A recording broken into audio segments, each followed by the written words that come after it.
Saudara-saudaraku yang terkasih, selamat berjumpa di Renungan Harian di channel Katolik kita.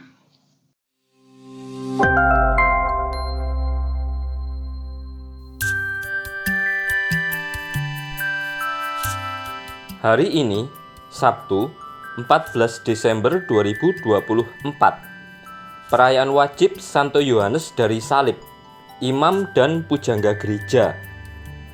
Bacaan pertama. Bacaan diambil dari kitab Putra Sirak, bab 48, ayat 1 sampai dengan 4, dilanjutkan ayat 9 sampai dengan 11. Dahulu kala, tampillah Nabi Elia bagaikan api. Perkataannya membakar laksana obor. Dialah yang mendatangkan kelaparan atas orang Israel, dan karena geramnya, jumlah mereka dijadikannya sedikit.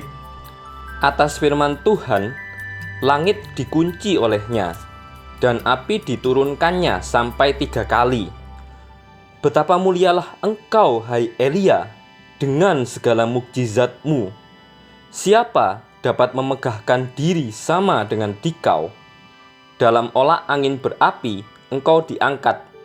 Dalam kereta dengan kuda berapi, engkau tercantum dalam ancaman-ancaman tentang masa depan, untuk meredakan kemurkaan sebelum meletus, untuk mengembalikan hati bapa kepada anaknya, serta memulihkan segala suku Yakub.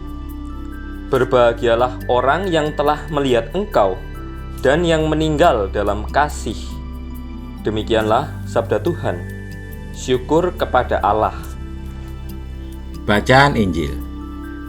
Bacaan diambil dari Injil Matius bab 17 ayat 10 sampai dengan ayat 13. Ketika Yesus dan murid-muridnya turun dari gunung, para murid bertanya kepadanya, "Kalau demikian, mengapa ahli-ahli Taurat berkata bahwa Elia harus datang dahulu?"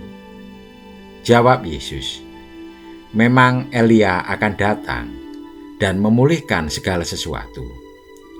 Aku berkata kepadamu, Elia sudah datang, tetapi orang tidak mengenal dia dan memperlakukannya menurut kehendak mereka.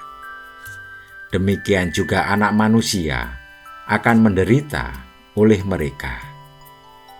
Pada waktu itu mengertilah para murid bahwa ia berbicara kepada mereka tentang Yohanes Pembaptis. Demikianlah sabda Tuhan. Terpujilah Kristus.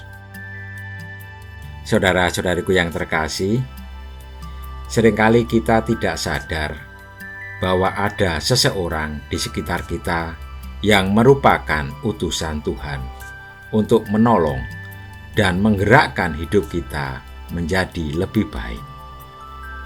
Namun barangkali karena kesibukan atau karena ketidakpedulian, lantas kita tidak mengenal mereka. Seperti kata Yesus kepada para muridnya, bahwa Elia sesungguhnya sudah datang, hanya orang-orang tidak mengenal dia. Hari ini kita memperingati Santo Yohanes dari Salib, seorang imam dan pujangga gereja. Ia adalah pendiri Ordo Karmelit tak berkasut yang sangat menekankan kedisiplinan hidup rohani sebagai religius. Namun karena perilaku yang tidak baik dari orang lain, Santo Yohanes dari Salib dipenjarakan dan akhirnya meninggal pada tahun 1591. Salah satu ungkapan yang patut kita renungkan darinya adalah, tidak mungkin menggapai kekayaan dan kebijaksanaan Allah tanpa terlebih dahulu mengalami banyak penderitaan. Semoga kita mampu menemukan Tuhan melalui kehadiran dan peran serta saudara-saudari yang ada di sekitar kita. Jangan sampai kehadiran orang lain justru kita anggap sebagai masalah dan pembawa petaka, sehingga kita berusaha menyingkirkan, bahkan mungkin membinasakan mereka, seperti perlakuan tidak adil yang dialami oleh Santo Yohanes dari salib. Elia. Dalam diri Elia, kita melihat seorang nabi Anakorit yang selalu haus akan Allah yang tunggal dan satu-satunya, dan hidup dalam hadiratnya.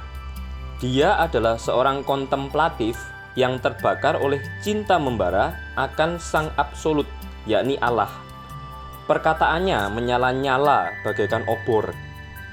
Ia adalah mistikus yang setelah perjalanan jauh dan melelahkan, belajar membaca tanda-tanda baru kehadiran Allah.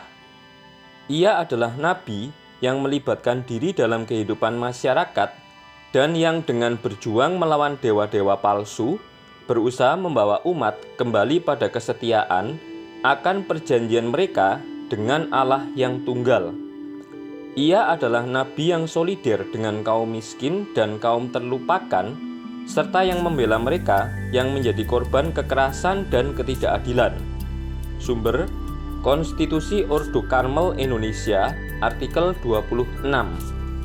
Marilah kita berdoa. Ya Tuhan, buatlah kami mampu merasakan kehadiran para utusan-Mu di sekitar kami, sehingga hidup kami menjadi lebih baik, lebih pantas, dan lebih suci. Amin. Saudara-saudaraku yang terkasih, terima kasih atas kebersamaannya di dalam renungan harian ini. Kita akan berjumpa kembali di renungan harian berikutnya. Berkah dalam.